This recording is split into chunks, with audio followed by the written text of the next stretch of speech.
बच्चों, आज हम लोग 11th क्लास की फिजिक्स में द्रव्य के तापीय गुण का लेक्चर नंबर 16 पढ़ने जा रहे हैं। और आज हम लोग पढ़ेंगे कि अगर दो चालक समांतर क्रम में जोड़ा जाए तो उसका तुल्य ऊष्मा चालकता गुणांक कितना होगा और तुल्य ऊष्मा प्रतिरोध कितना होगा, और साथ में जानेंगे तुल्य ऊष्मा प्रवाह की दर कितनी आ जाएगी। इसके पहले वाले वीडियो हम लोग पढ़ चुके हैं कि अगर श्रेणी क्रम में जोड़ा जाए तो ऊष्मा चालकता गुणांक और उसमें प्रतिरोध और ऊष्मा प्रवाह की दर, ये सब कुछ हम लोग निकाल चुके हैं। आज हम लोग जो पढ़ेंगे वो उसी से काफी कुछ मिलता है। इस कारण से अगर पहला वाला अगर समझ में आया है श्रेणी क्रम वाला, तो समांतर क्रम वाला भी पूरी तरीके से समझ में आ जाएगा। अंतर दोनों में क्या है जरा ये भी हम साथ साथ बताते चलेंगे। देखिए, सबसे पहले तो बात करते हैं चित्र की। और चित्र आपको कैसे बनाना है, इसमें आपको दो समान लंबाई की छड़ लेनी है, जबकि श्रेणी क्रम में हमने क्या लिया था, दो समान अनुप्रस्थ परिच्छेद की छड़ें लिया था। ये तो पहला अंतर समझ में आ रहा है। तो इसमें आपको लेना है कि दो छड़ें हमने ली, एक छड़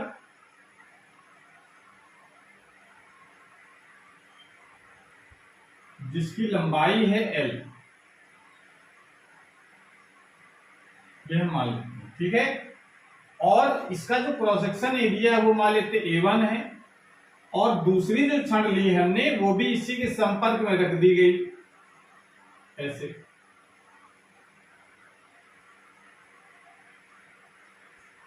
उसकी भी लंबाई L है, लेकिन इसका एरिया है A2। यह हम मान के चलेंगे। उसमें लंबाइयां अलग अलग थी, एरिया सेम थे। इसमें लंबाई सेम है, एरिया अलग अलग है। समांतर क्रम कैसे जोड़ेंगे हम लोग, श्रेणी क्रम में जो एक के पीछे एक रख करके जोड़ रहे थे, इसमें आपको दोनों को पैरेलल रखना है और दोनों जो सिरे हैं एक साथ आग पर रखे जाएंगे। उसमें छड़ का एक सिरा आग पर रखा जा रहा था, इसमें आपको पूरी जो दोनों छड़ें एक साथ जो रखी गई हैं, दोनों सिरे आपको आग पर रखना है। तो यहां से ऊष्मा का प्रवाह शुरू होगा। इसका ऊष्मा चालकता गुणांक हम मान लेते हैं K1 है, इसका है K2। जब ऊष्मा चलना शुरू होगी तो स्थायी अवस्था आने के बाद इस छड़ का ताप हम मान लेते, इस सिरे का ताप मान लेते θ1 है, और इस सिरे का ताप है θ2 स्थायी अवस्था आने के बाद। तो ये बात को इस बात को हम अपनी भाषा में क्या लिख सकते हैं कि माना समान लंबाई की दो चालक छड़ें समांतर क्रम में जोड़ी गई हैं, जिनके अनुप्रस्थ परिच्छेद क्रम से A1 व A2 तथा ऊष्मा चालकता गुणांक K1 व K2 है। स्थायी अवस्था में छड़ के सिरों का ताप θ1 व θ2 है, और ये माना हमने कि θ1 का मान ज्यादा है, θ2 का मान कम है, तभी ऊष्मा जो है θ1 से θ2 तरफ चलेगी। ठीक है। तो अब इसमें बात इतनी ध्यान रखनी है, जैसे लंबाई हमने क्या मान रखी है, समान लंबाई है, तो वो लंबाई क्या मान ले हम लोग एक। तो समान लंबाई की छड़ें हमने ले ली। अब इसमें स्थायी अवस्था में आने पर, देखिए श्रेणी क्रम में क्या था, स्थायी अवस्था में आने पर छड़ों में ऊष्मा प्रवाह की दर समान होती है, पर समांतर क्रम में क्या होता है कि स्थायी अवस्था आने के बाद ऊष्मा प्रवाह की दर वो अलग अलग होगी। इसमें ऊष्मा प्रवाह की दर अलग होगी, इसमें अलग होगी। तो अलग अलग निकाल करके फिर जब कुल ऊष्मा प्रवाह की दर निकालेंगे तो फिर आपको जोड़ना पड़ेगा। तो जरा पहले हम बात करते हैं पहले चालक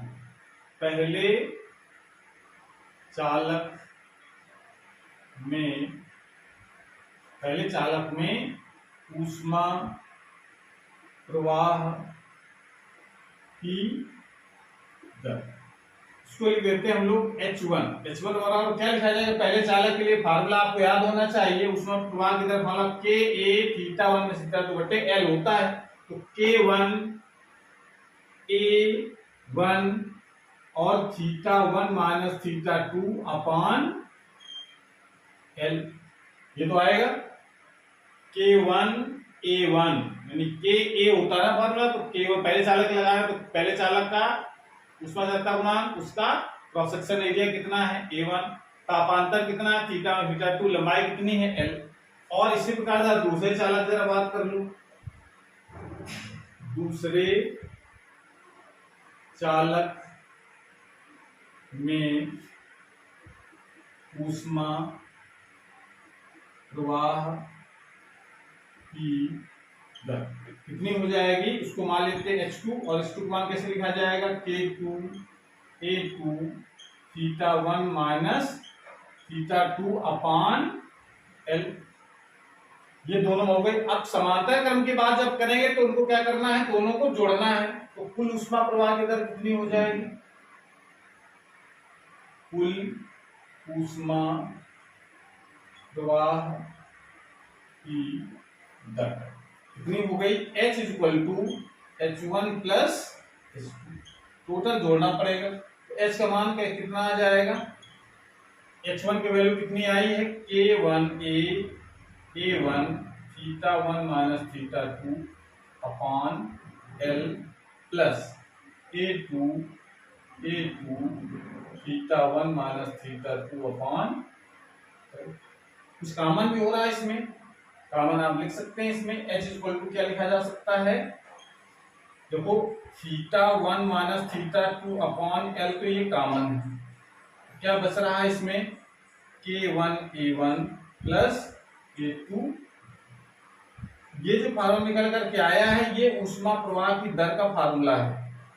ऊष्मा प्रवाह की दर का निकालनी है दोनों चालकों में, तो सीधे सीधे अलग अलग निकालना है और दोनों को जोड़ देना है। ये क्वेश्चन नंबर हमारी हो गई फर्स्ट। इसको कोई जरूरत है, इसको हम नोट कर लेते हैं यहाँ कोने पर। H इक्वल टू क्या आया है, इसको आगे जरूरत पड़ेगी तो फिर बिगाड़ देंगे दोस्तों, कहां से हम नोट करेंगे। तो कितना आ रहा है, theta 1 minus theta 2 upon L, और दूसरा है ब्रैकेट में K1 A1 plus A2 A2। इतनी बात आपको ध्यान रखनी है, ये बाद में जरूरत के हिसाब से हमने नोट कर लिया है, इतना नोट कर लीजिए पहले। उसके बाद फिर हम लोग निकालेंगे तुल्य ऊष्मा चालकता गुणांक कितना होगा।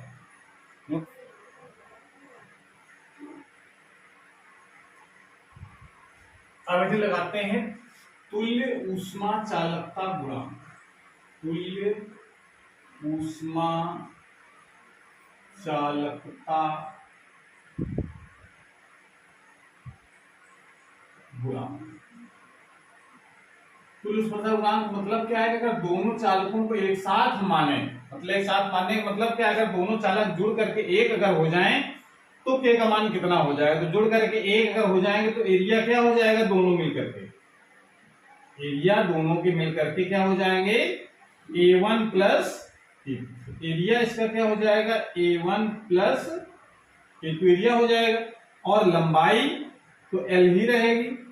इसका जो अंतस परिच्छेद, सॉरी, ये जो ऊष्मा चालकता गुणांक है वो हमने मान लेते हैं K हो जाए, दोनों जुड़ने के बाद कितना बन गया K। और इसकी जो ताप है वो तो उतने रहेंगे, थीटा 1 और थीटा 2, मतलब जैसे हैं बिल्कुल वैसे ही आपको जोड़ करके एक बना देना है। तो लंबाई जो पहले थी वही रहेगी, लंबाई पहले कितनी थी, L।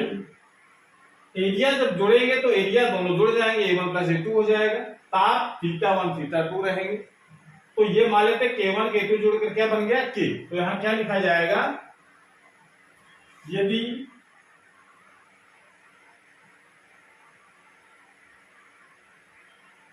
तुल्य ऊष्मा चालकता गुणांक, यदि दोनों चालकों का तुल्य ऊष्मा चालकता गुणांक K है, ऊष्मा चालकता गुणांक, ऊष्मा चालकता गुणांक अगर K है तो ऊष्मा प्रवाह की दर, ऊष्मा प्रवाह की दर कितनी हो लिखी जाएगी, जब दोनों जुड़ करके एक हो जाएंगे तब। तो फार्मूला आपको ऊष्मा प्रवाह की दर का लगाना है कि एक कितना होगा जुड़ने के बाद, A1 प्लस A2, और K थीटा 1 माइनस थीटा 2 तो रहेगा ही इतना, अपान लंबाई भी उतनी L रहेगी। इसको क्वेश्चन में डाल लेंगे हम लोग से। अब जरा देखो समीकरण जो एक डाला था वो जो कोलम लिखा हुआ है, और समीकरण नंबर 2, ये दोनों ऊष्मा प्रवाह की दर के फार्मूले हैं। इसका मतलब दोनों के लेफ्ट साइड बराबर तो राइट साइड बराबर हो जाएंगे। तो आपको करना क्या है, समीकरण 1 व 2 की तुलना करने पर। तो तुलना कर दीजिए, तो दोनों के लेफ्ट साइड बराबर तो राइट साइड बराबर, तो राइट साइड बराबर करेंगे तो के A1 प्लस A2 और θ1 minus θ2 upon L is equal to, इसमें क्या आया है समीकरण नंबर 1 में θ1 माइनस θ2 अपॉन L, और यहाँ आया है K1 प्लस K2 और K2, ये तो आएगा। देखो यहां से कुछ पार्ट कट रहे हैं, जैसे θ1 θ2 से कट जाएगा, L से ये L कट जाएगा, कट जाएगा नहीं, तो यहां से K का मान कितना आ जाएगा, लिख सकते हैं K1 A1 plus A2 A2, ये बचेगा, ये बटे में आ जाएगा इधर A1 प्लस, ये निकल करके आ जाता है ऊष्मा चालकता गुणांक का मान, दोनों जोड़ने के बाद कितना होगा, ठीक है ना। इसको क्वेश्चन में डाल लेते हैं हम लोग। अब ये जो प्लेन फार्मूला आपको याद रखना है, ये वाला के का K1 A1 plus K2 A2 upon A1 plus A2, इसमें भी अगर हम ये कह दें लंबाई तो बराबर थी पहले से, अगर क्षेत्रफल भी बराबर हो जाए, यानी A1 बराबर A2 अगर हो जाता है, मान लेते हैं A के बराबर हो गया, दोनों इक्वल होकर के, तो क्या आंसर आएगा, K इक्वल टू क्या आ जाएगा, K1A plus K2A upon A plus A, यानी इसको सॉल्व करेंगे तो देखो A कॉमन हो जाएगा, अंदर क्या बचेगा K1 प्लस K2, और नीचे जुड़कर क्या हो जाएगा 2A, A से A मर जाएगा, K इक्वल टू कितना आ गया K1 प्लस K2 बटे, ये हो जाएगा। तो अगर एरिया इक्वल हो गए तो K1 प्लस K2 बटे 2, वरना आपको कौन फार्मूला लगाना है K1 A1 upon K1 A1 plus K2 A2 upon A1 plus A2, ये मेन फार्मूला है, ये स्पेशल फार्मूला है जब दोनों के एरिया बराबर, लंबाई तो बराबर है पहले से, लंबाई तो इसमें भी बराबर है। अब देखो यहाँ पे देखो, अगर दोनों के अगर जो ऊष्मा चालकता गुणांक अगर है वो अगर इक्वल हो जाए, तो देखो यहां से भी यह निष्कर्ष निकलता है कि K1 और K2 अगर इक्वल अगर हो जाए तो क्या हो जाएगा 2K1, 2 से 2 कैंसिल हो जाएगा, तो सिर्फ K1 बचा है, जो एक चालक का है उतना ही दोनों चालकों का हो जाएगा, यानी इसकी मोटाई बढ़ गई तो उसके K के मान पर कोई प्रभाव नहीं पड़ा। मान का प्रभाव कब पड़ेगा, जब दोनों चालक अलग अलग पदार्थ के हो, मतलब उसकी ऊष्मा चालकता गुणांक अलग अलग, ठीक है, ये बात आपको ध्यान रखनी है। और अगर इसी में अगर हम कह रहे हैं कि नहीं हम दो नहीं, हम n चालक श्रेणी क्रम में जोड़ेंगे, सॉरी समांतर क्रम में जोड़ेंगे, तो क्या होगा, यदि n चालक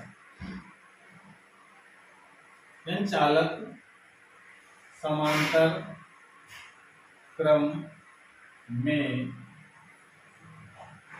जोड़े जाते हैं तो कुल ऊष्मा चालकता गुणांक क्या लिखा जाएगा, तो ये आप मेन जो समीकरण है उससे लिख सकते हैं, जो 3 नंबर समीकरण ऊष्मा चालकता गुणांक का, तो क्या लिख सकते हैं K इक्वल टू, अगर यहाँ पर 2 है तो K1 A1 plus K2 A2, 3 होंगे तो K प्लस A3 ऐसे करके n जोड़ेंगे तो कितना टोटल मान आ जाएगा, तो लिख सकते हैं K1 A1 plus K2 A2 plus A3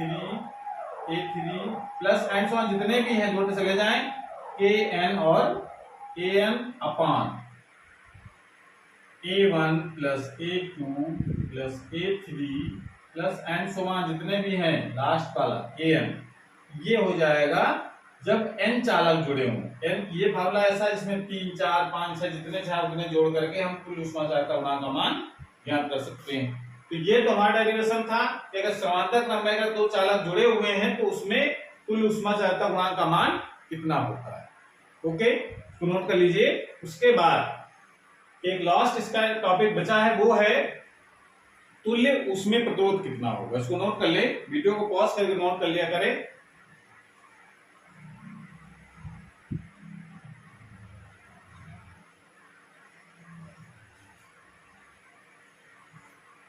bracket लगाते हैं तुल्य ऊष्मीय प्रतिरोध।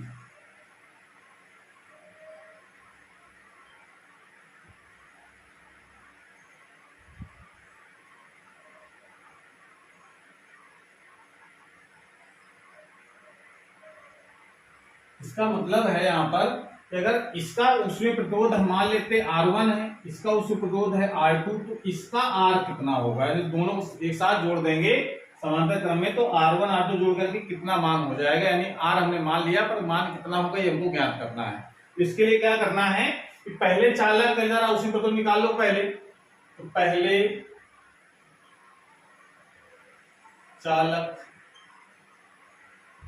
चालक का ऊष्मीय प्रतिरोध, ऊष्मीय प्रतिरोध यह मान लेते हैं, चलो इधर लिख देते हैं, कितना हो गया R1 का मान कैसे लिखा जाएगा L upon K1 A1। L अपान K ए फार्मूला होता है। तो पहले चालक की जब बात कर रहे हैं तो लंबाई है L, ऊष्माघातक गुणांक है K1, एरिया है उसका A1। दूसरे चालक से बात कर लो, दूसरे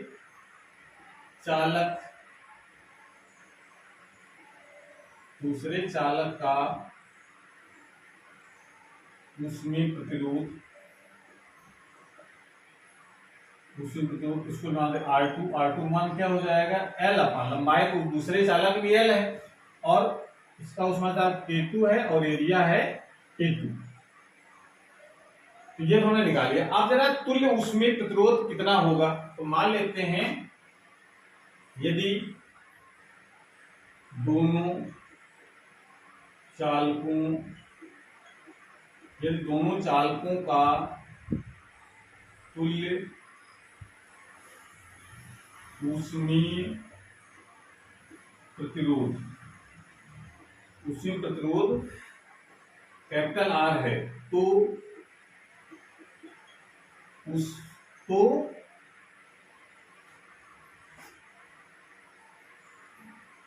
R का मान फिर हम लोग क्या लिखेंगे, तो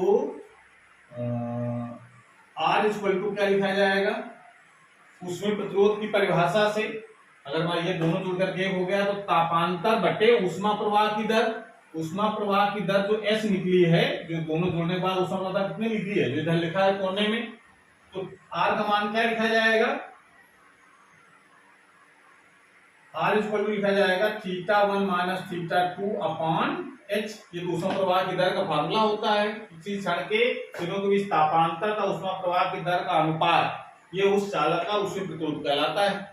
तो यहां से जरा ये जो लिखा था हमने ऊपर कोने में लिखा है समीकरण नंबर 1 पहले डेरिवेशन करता है, तो आप लिख सकते हैं समीकरण 1 से H का मान रखने, H का मान जरा रख दो, R इक्वल टू कितना हो जाएगा θ1 माइनस θ2 अपान H की वैल्यू क्या निकली थी, वो लिखी थी उन्होंने कोने में θ1 माइनस θ2 अपान L और यहाँ तक K1 A1 प्लस K2 और K।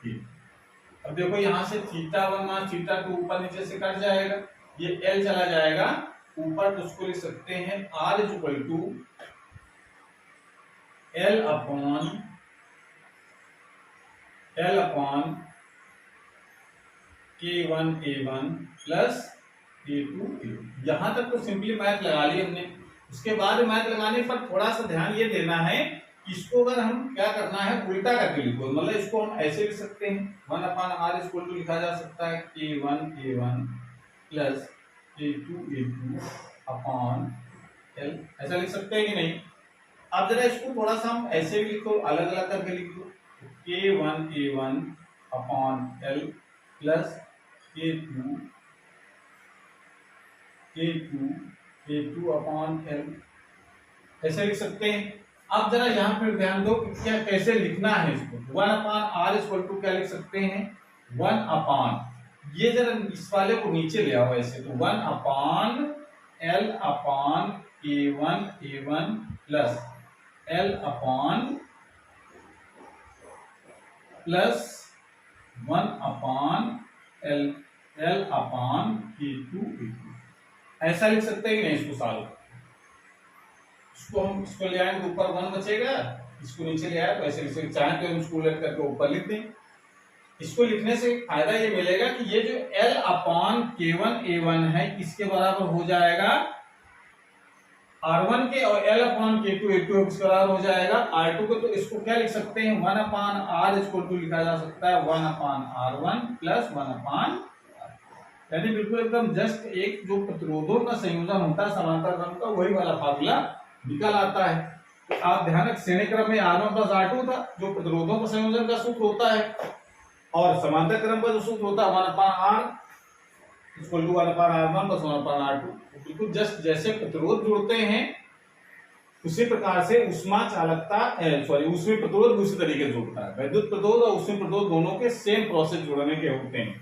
तो यहाँ पर R1 का मान कहाँ से रखा, ऊपर लिखा हुआ है, क्योंकि R1 का मान हमने लिखा है L/K1A1 और R2 का मान होता है L/K2। यहाँ से वैल्यू हमने यहाँ पर लगा दी। इसका इस तरीके से हम इस समांतर क्रम संयोजन में ऊष्मीय प्रतिरोध का मान ज्ञात कर सकते हैं। तो आज की क्लास में हम समाप्त करते हैं। आज जो हमने पढ़ा है वो उसमें 3 डेरिवेशन किए हैं। कौन कौन से, ये निकाला कुल ऊष्मा चालकता, कुल ऊष्मीय प्रतिरोध कितना है, कुल ऊष्मा चालकता गुणांक कितना है, और कुल ऊष्मीय प्रवाह की दर कितनी है। ये आप 3 डेरिवेशन इसमें आपको तैयार करने हैं, इंपॉर्टेंट भी हैं, और इससे रिलेटेड न्यूमेरिकल है वो भी महत्वपूर्ण है। इसलिए आज हम इतना ही रखेंगे। अगली क्लास में लोग नए टॉपिक के साथ आएंगे, तब तक पढ़ाई करते रहिए। All the very best.